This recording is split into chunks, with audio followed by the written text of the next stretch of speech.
Welcome everyone, both friend and stranger, old and new, to this time of worship in the Unitarian tradition. My name is Diane Rutter and I'm the lay assistant at Kingswood Meeting House here in Hollywood in the West Midlands. My hope is that the music, words, prayers and hymns we share today will bring comfort, hope and an uplifting of the spirit. My thanks, as always, go to Peter Flower, who makes all this possible. Let us now take time to pause as we ready ourselves for worship. Here at Kingswood Meeting House, at the beginning of each worship service, we light our chalice candle, as do many Unitarians the world over.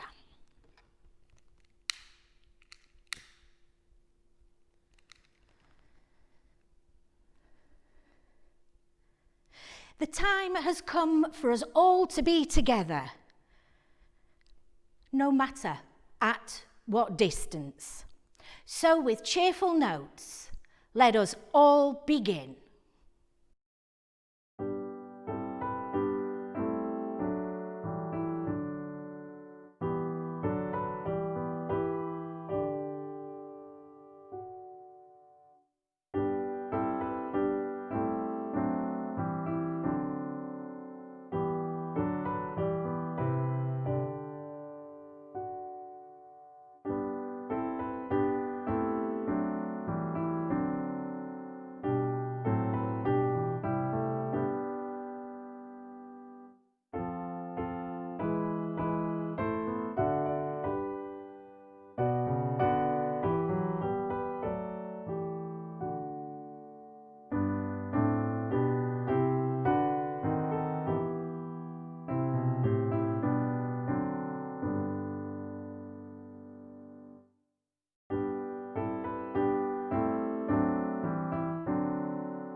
This story is called Dr. Misplace.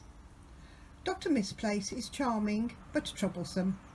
He shuffles behind us from room to room, taking away our pens and pencils, single socks, toys, and especially the last piece of the jigsaw puzzle.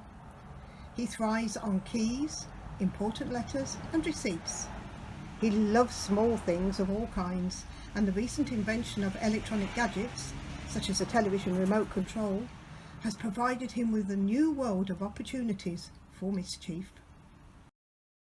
Let us now take time for prayer.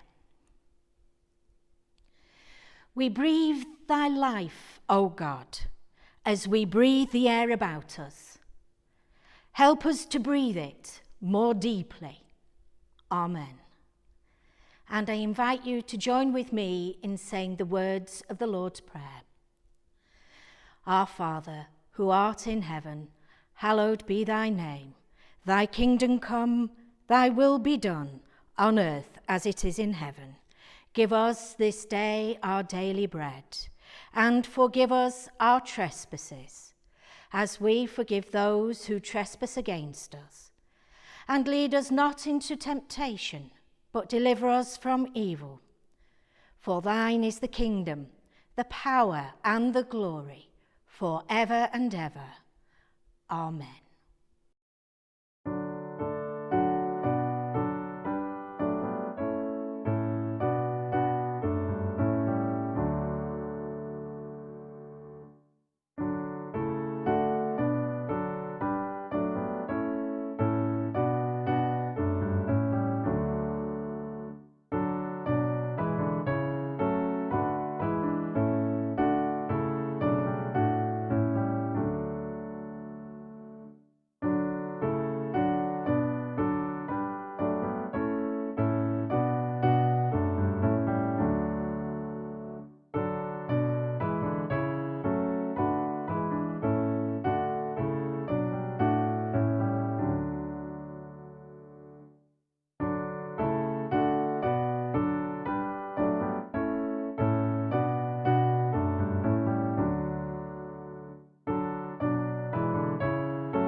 Our second reading today is by Gordon B. McKeeman, a Unitarian Universalist, and it's entitled Invisible. Seeing is believing, they say. I suppose so, but that's not all there is to it. There's so much of reality that is unseen, invisible. My living room is awash in things that arrive by routes invisible. The television set offers pictures of events transpiring halfway around the world, almost instantaneously, through the air and the space above it, often reflected, so I'm told, by satellite, also mostly invisible. A flood, a famine, a volcanic eruption, a coronation, a funeral, an inauguration, a birth, a battle, a peace conference, a festival in full colour. I don't see it in the air. I do, however, believe it, sight unseen. Oh, but I must take my pills. That event launches another unseen process. How my body knows where to send all those tiny particles to nourish, stimulate, hold in check, destroy, inhibit, heal, supplement is one vast invisible process that eludes seeing, even seeing by microscopes. Not seeing, I do believe. I drive my car and its radio plucks music, traffic news, weather reports, the latest news out of the ether on command. There's not just one message lurking invisibly all about me, but a whole catalogue of choices to be selected by the twist or a dial or the push of a button. I don't understand, nor do I see them, but I do believe. Human beings, too, send messages that arise from invisible well springs. I wonder whence cometh the tenacity, the courage, the tenderness, the aspirations that are invisible sources of perseverance, quiet bravery in the face of pain, love for those who are sometimes hard to love, hope that prevails over dark despair. Whence they come, I cannot see, but I do believe. Some wise person once defined religion as an invisible means of support. Fortunately, there is great power arising from invisible sources. May it be your good fortune on this quite ordinary day to be able to believe in some invisible things that have extraordinary consequences.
let us once again take time for prayer. God of love, in a time of silence, we bring before you the thoughts of our hearts and minds. And as we do so, we remember those of our community who need our prayers: the bereaved, the sick, the lonely, and those who have shared their joys and sorrows with us.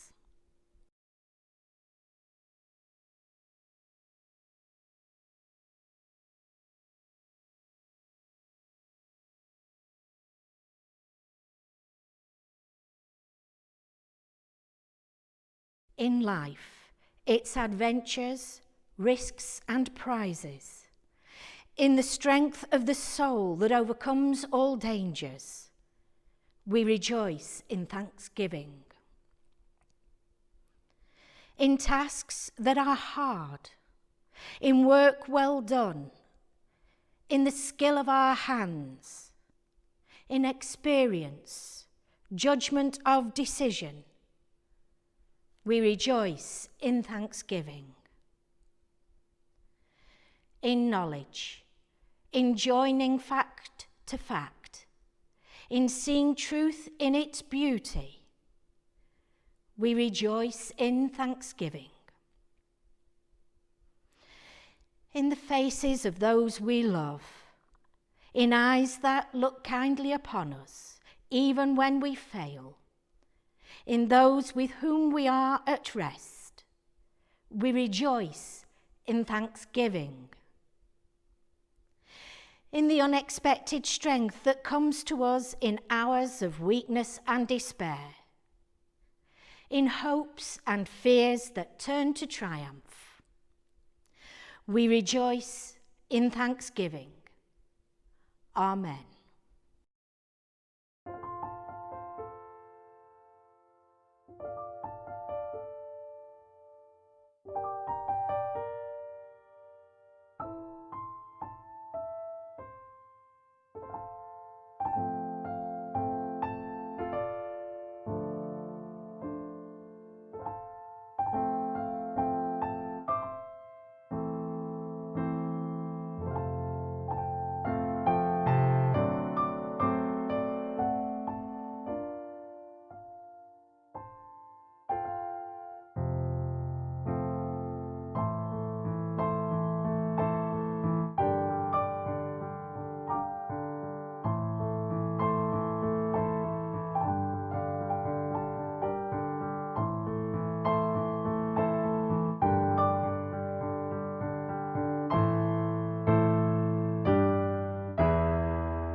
As I've mentioned previously, I'm one of 4 children, and we were very good at moving things around the house.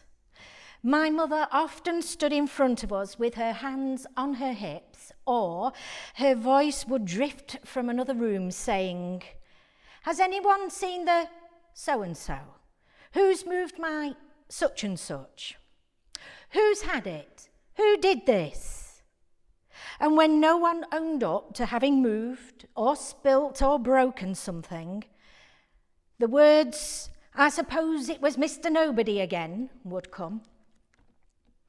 And how many of us have walked into a room and forgotten what we went in for, usually because we've been thinking too much. That's my excuse anyway.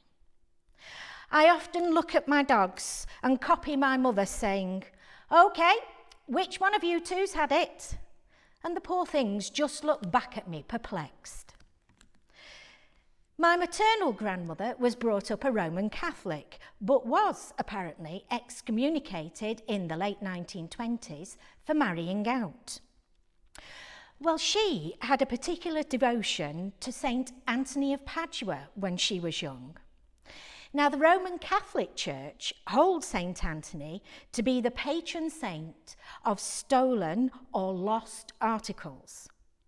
And it was because of her that I learned to ask St. Anthony where I could find a lost item, because I really, really needed it, and I really needed it now. Now, I find, as per today's story, that actually it's not Mr. Nobody, it's Dr. Misplace who wanders around moving my precious stuff. Unfortunately, the story does not tell us how to deal with him, what traps we can use to get all our misplaced items back, or how to stop him doing it. Like Gordon's piece, we cannot see them, but we know that our lost things are there, somewhere. And having a word with St. Anthony gives us time to reflect on where things may be, or the last place we can remember seeing them. We can't see them, but we believe that they are there. And then there is the believing in things that really aren't there. Like the children's story of the Emperor's New Clothes. Charlatans pretending to be the best tailors in that country encouraged the Emperor, his advisors, the court, and the people of the realm that he was dressed in the finest clothes ever made, but that only the wise and the knowledgeable could see them and appreciate them. It took a child to point out that the emperor was really naked and to burst the bubble of pomp and self-importance. We can be bamboozled by con artists and scammers. Sometimes we have to think really, really hard and listen very attentively to what is being said to us to discover the difference between truth and lies. Well, I don't know how many of you come from a Roman Catholic or Church of England background, but in both these denominations, people are asked to accept the sacraments of their faith. They are taught that there are inward and invisible signs of outward and visible actions. And a lot of life is like that. Think of Gordon talking about radio and TV signals. You can't put out your hand and pluck them out of the air, but you can hear the music and you can see the pictures. You cannot watch medication in action, but you can feel the improvement, or not, as the case may be. And it's the same with belief. I don't know where my faith comes from, but I feel it in my gut, and I see the outcome of it in my ordinary daily life. I hear words and I see actions that plant seeds. And very often it is the unspoken that conveys feeling and meaning. A handshake, a hug, a look. God moves in a mysterious way, his wonders to perform, says one of our hymns today. And everybody needs a little mystery in their life. It adds a little spice to the ordinary. The laws of physics tell us that energy can neither be created nor destroyed, only transformed. And I believe in love as the greatest energy, the greatest moving force in our lives and in this world. Willing hands that work can transform lives. Loving support, empathy, encouragement can transform lives. As Gordon puts it, the tenacity, the courage, the tenderness, the aspirations that are the invisible sources of perseverance, quiet bravery in the face of pain, love for those who are sometimes hard to love, and hope that prevails over dark despair.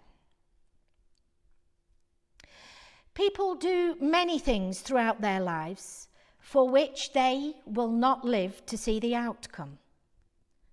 But they believe. They believe that good will come of what they now do in the future. And many of us are the recipients of their belief and their beneficence. I believe, although I cannot touch it, in the power of divine love.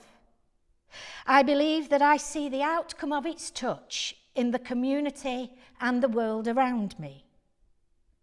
Whenever someone is helped, comforted, encouraged, supported, there is love. Now, sometimes, of course, Dr. Misplace gets in the way.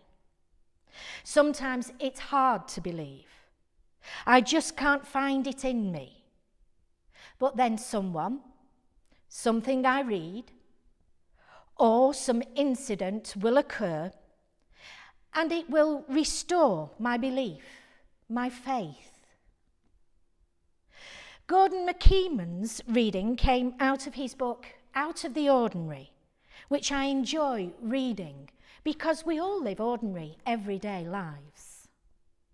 But I too believe that wonderful things occur out of the ordinary in everyday living. On the shrine website of St. Anthony of Padua, they write that his life gives us an example of what a life of faith can be. A steady courage to face the ups and downs of life. The call to love and to forgive. To be concerned for the needs of others. To deal with crises, both great and small. And to have our feet solidly on the ground of total, trusting love and dependence on God. This may not be your idea of faith, but for me it has some merit. And I hope that you too may find the extraordinary in your daily lives. And that Dr. Misplace does not play a big part in your faith. And that despite your doubts, love in all its shapes and forms, divine or otherwise, will transform your lives. Amen.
Our time of worship together today has now come to an end, and I leave you with this blessing.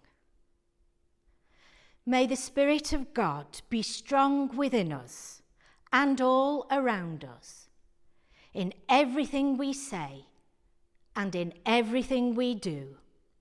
Amen.